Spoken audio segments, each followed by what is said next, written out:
Josh, first with you, a NASA accredited engineer in robotics, in electronics, and about 4 other disciplines, as well as a generalist. And you've developed a specialist ducted system for these industrial quadcopters back 10 years ago when no one was flying them except a few.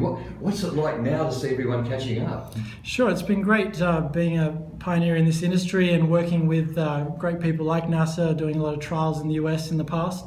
And it is excellent to see the industry evolving, the technology getting better and better. We specialise in high precision surveying solutions at the moment. Our Topper-Drone Foresight is a world-leading solution for surveying and really safety conscious applications like inspection on oil and gas rigs, mine sites, and anywhere where you really want to fly close to an asset like a power pole or a communication tower. The ducted fans give us that safety aspect so that if we accidentally do bump into the asset, we can bounce off and continue flying. And that's a real good technology enabler for these emerging industries. It's really important, this ducted technology that you've developed, because, dear listener, if you don't know much about drones and quadcopters, a quadcopter is a 4-rotor aircraft and it's got propellers there. Now, some machines have got specially adapted guards. Well, the ducted system not only provides that protection, but mate, I was reading last night, I can't believe the increase in power and efficiency from that ducted system. It's like a turbocharger for quads. That's correct, and that is a really key technology enabler for the compactness and efficiency. So instead of having a really big quadrotor with open carbon fibre blades, our aircraft's quite compact but still carries a decent payload and runs off a relatively small battery. So that way we can still transport it around the world, check in your aircraft and carry on your batteries, and you can be on site, ready to deploy in minutes, getting up in close to assets to inspect what's needed. You've shown me some amazing footage of your high-resolution surveying data, which you represent visually. But what you collect is not just the vision we see on all the quadcopter websites and all the rest of it. The data behind that and the precision involved makes you a world leader. How have you managed to get that advantage, Josh? Yeah, so originally it was the airframe advantage, that it's a safe, compact aircraft. That enabled us to work with oil and gas companies like Woodside and fly offshore around flare tips safely because it satisfied their safety case. Since then, we've been continually evolving the technology, integrating the latest sensors. We've focused on zoom capability in the past to be able to keep a safe distance from flare tips and things like that. Now it's more about high resolution and high accuracy. So being able to take high resolution surveying data with the accuracy in the order of centimeters allows us to survey an area without having to go trundle around doing ground control surveys, which take a lot of time. So that time saving is now a real technology enabler for our aircraft and what makes it more unique than your average toy quadrotor. It's really brilliant, and I got to admit, I've done a little bit of study and research on military drones over the years, but I always saw those 4-rotor quadcopters with blades as being the tough ones and the ones with the sort of ducted thing around them as being the babies ones. But it is actually the exact reverse. It is the serious end of the business if it's properly ducted, not just guards. Correct. And the extra power you get. But here's something I wanted to ask you. For all the geeks listening, they might like this. When you've got those wraparounds around there, the actual ducts, how did you overcome, because we know about the increase in thrust and lift and stability for hover, how did you overcome the problems of getting it to fly stably when you tilt that frame? Sure, so there is a lot of optimization that goes into the aerodynamics, and I won't give away too much intellectual property, but this is the magic. Yeah, but it is a key technology enabler, optimizing the layout of the aircraft and the struts, and really keeping the weight down, because it's easy to just build a big heavy duct, but keeping it lightweight and still high performance is the real challenge. The one thing that I would emphasize with our layout that is unique and proprietary, so we have design registrations for, is that rectangular layout, leaving the unobstructed view of the payload is really critical. So by having the camera in between the ducts and being able to look up and flying underneath assets is very valuable for under bridge inspection, asset inspection, and various infrastructure where you have quite complicated shapes that you want to inspect and survey. And the great thing about scientific aerospace is that you're not only a world leader in technology, design and production, but you've got the training and the experience among your training pilots to really deliver a whole package solution. This is where we'll bring Adrian in. Correct. But you get paid to go out and fly drones and teach people to fly. That's not fair. And can I be you when I grow up? Shh. No, it's fantastic. It is a privilege to work for sci.aero, and I think part of the advantages is that the people that have been involved before me have really led the way, and training is at the forefront. And what is happening at the moment is amazing. Yeah, you should, dear listener, go to sci.aero and check out the about and check out the team and their background and experience. It's like, wow, Yeah. You've got a match up of the tech, the proprietary stuff, and a world of experience across many fields. And Josh, you're a very specialist engineer, but you're also a generalist, and that's brought some magic to the mix, hasn't it? Yeah, you really do have to be multidisciplinary in this space. I mean, I graduated mechatronic engineering and started my PhD in aerospace automation, so I was focusing on the fly-by-wire control systems and whatnot. But actually, you do have to start learning all about optics and cameras and sensors and all sorts of other technologies to really make a complete package. And software is a huge aspect of what we do now, in the sense that we integrate with the latest state-of-the-art software post-processing packages to build up these really impressive 3D models. The other thing I'll just touch on training again is we feel that's really critical to train the safety of the aircraft operations. So we feel we designed the safest aircraft we could, but now the last bit of the aspect is making sure they're operated safely.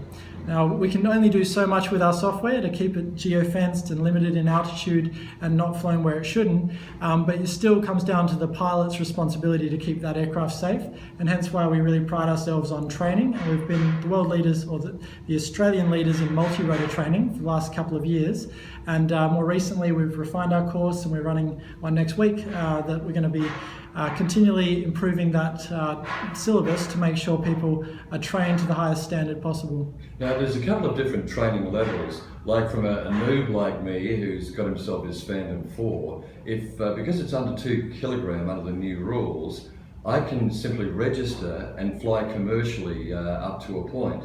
But above that, if you want to fly above 2 kilo, and lots of people won't because the Mavic and the GoPro and the camera are under that, that's an area that worries me, and I hope we'll all work together as a community to make sure that those people, when they get the little package from China or they go down to JB or wherever and pick it up, first of all they think safety. This is fun, but I can actually hurt someone badly with this damage. I can lose my business through an insurance claim. And this is where people with your experience can come in with your experience in training. Because I think when you find a new wave come out, lots of little training groups pop up to take advantage. But you've got the depth and you've been in the space right from the very beginning. Sure. So, and I would encourage anyone looking at operating commercially to still do a remote pilot license, in the sense that you can't get insurance without it. So you're really risking your business and the people around you, even if you're flying a drone commercially, especially in an urban environment. And even the controlled airspace around Class C in the city, you can't fly in without a remote pilot license and a radio certificate. So you should really be looking at that as putting you in a better position commercially. And 5 days, 1 week course is not a big ask to have someone really understand the aviation rules and make sure that they're abiding by them. What really gives me nightmares is these people who can buy the little dobbies and the little self-flying, it'll follow you anywhere, it can go backwards really fast and take a video selfie. To me, that's out of control aircraft. And it is literally out of control, and quite often bought by people who don't actually know how to fly by stick, particularly in challenging conditions. So this is one main reason I'd urge anyone, even if you're not flying commercially, hey, if you're not making a buck, why expose yourself to danger and others to danger and risk of an insurance claim? So maybe one day CAS will evolve a non-commercial, but hey, why doesn't everyone do a basic safety course? Not because you have to, but because you want to. Yeah, definitely. And we would encourage at least a 1 day course at the very least, that people go and get trained by someone professional, an experienced pilot, so they get the basic fundamentals of safely flying. But I'd still further encourage the full week course, because then you really understand aviation and airspace and how you should safely operate the aircraft. And that allows you to then be above the rest of the crowd, and you can actually start thinking about bigger aircraft as well, with 2 to 25 kilo range. And once you've started to deal with bigger aircraft, you've got a lot more capability. So instead of carrying just a little GoPro or small sensor, you can start carrying serious bits of camera, good quality, longer endurance aircraft that can really do commercial work. Yeah, it's pretty exciting. I thought the Phantom 4 was pretty cool, and I've seen your birds, and it looks like a toy, to be quite honest. I love my Phantom, don't get me wrong, but you see the absolute power of the software and all the rest of it. People forget when they get these little drones for Christmas, and many people will this year, that these things fly at 100 kilometres an hour. The little $15 Cheerson X10, and they're a guided missile, or an unguided missile if you don't do your safety. Let's have a brief yarn about the different levels. The very first 1-week course is a license that allows you to fly commercially under the supervision of a fully licensed pilot. Is that sort of how it works? No, just to clarify, if you get your remote pilot license, that allows you to be insured. That's the main threshold of getting that license. So sub 2 kilo, without a license, the insurance companies won't be interested, and you're really at your own risk. So that's where you're kind of walking the tightrope, and you should look at getting certified as a remote pilot so you can be insured. Even as a small business, if you're just going and taking real estate photography, you just don't want that risk of landing on someone's roof or hurting someone in the public. Then from there, to operate 2 to 25 kilo aircraft, you also need your operator certificate. Now that's for the business that's operating the aircraft, and that allows you to operate under a disciplined structure and actually make sure you're maintaining the aircraft reliably, and that's administered by CASA. So you apply to CASA, CASA assess you as the chief pilot of your operator certificate, and then you can actually start doing more advanced operations. So that's still being refined, the new regulations for operator certificate holders, but things like being able to fly closer to people are part of that refinement of the operator certificate. So instead of having to stay 30 metres away from people, CASA are proposing operations certificate holders can fly 15 metres away because they've at least been trained and have a procedural way of keeping the aircraft safe. You can then also apply for exemptions to fly even closer to people if you can demonstrate you have a safe aircraft like ours. We've had some of our customers get approval to fly 3 metres away from unrelated people. So those sort of things can be done once you've got an operator certificate. If you're operating under the 2 kilo without either a remote pilot or operator certificate, there's a lot of limitations in where you can fly. 30 metres from people, buildings. Yeah, the 120 metre altitude. No night flying. Yeah, can't fly in the city or anywhere in urban areas really. So you're really just looking at rural applications for the sub 2 kilo rule at the moment is the main application. As soon as you want to operate in urban areas, near public, you really want to get your operator certificate and be able to start operating in more areas.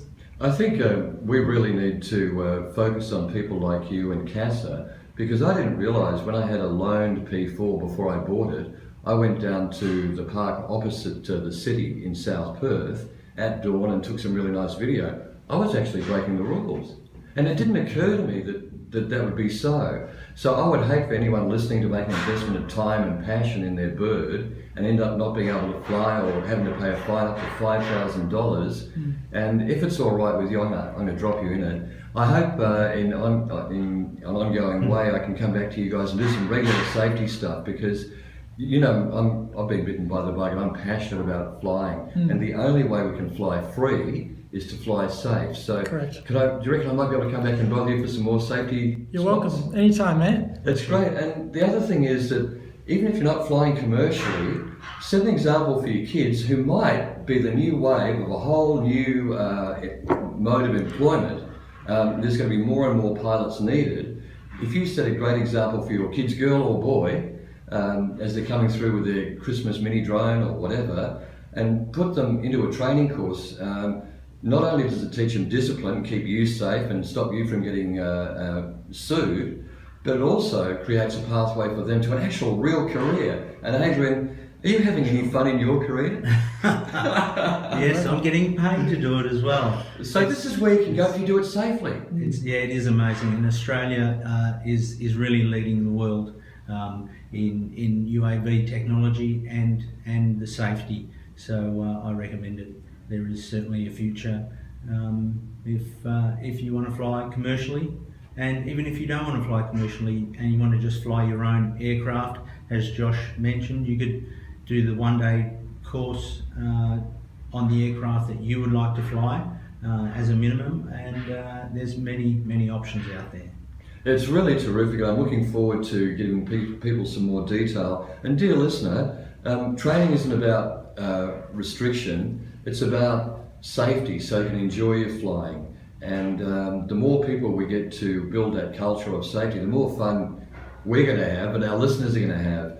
and I'm looking forward to a whole bunch of things. I'll put some links out to some of your industrial work, and dear listener, if you've got any questions, call up at the end of this interview. I'll answer a few of them. But Josh and Adrian, I think, will be asleep in bed at this time on a Sunday morning. If you're listening online, then it's afterwards anyway. But if you want to call in live on air now, you can do so on 922 11 882. But 24/7, if you want to leave some questions for the guys for next week's program, it's 9468 9652. That's just my voicemail. So you can send in your voiced questions for the boys, and there's lots from the FPV racer people.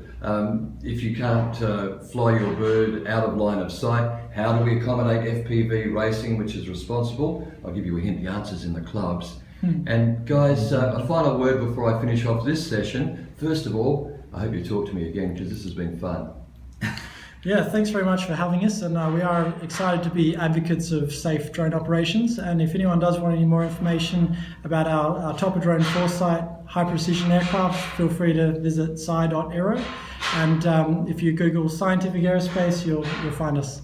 All right, the easier way, sci.aero, A-E-R-O. And I'll put a link out on the Twitter. I'm looking forward to seeing you guys again. Thank you so much, Josh Portlock and Adrian Teixeira from Scientific Aerospace. Thank you. Thank you. Thanks for having us.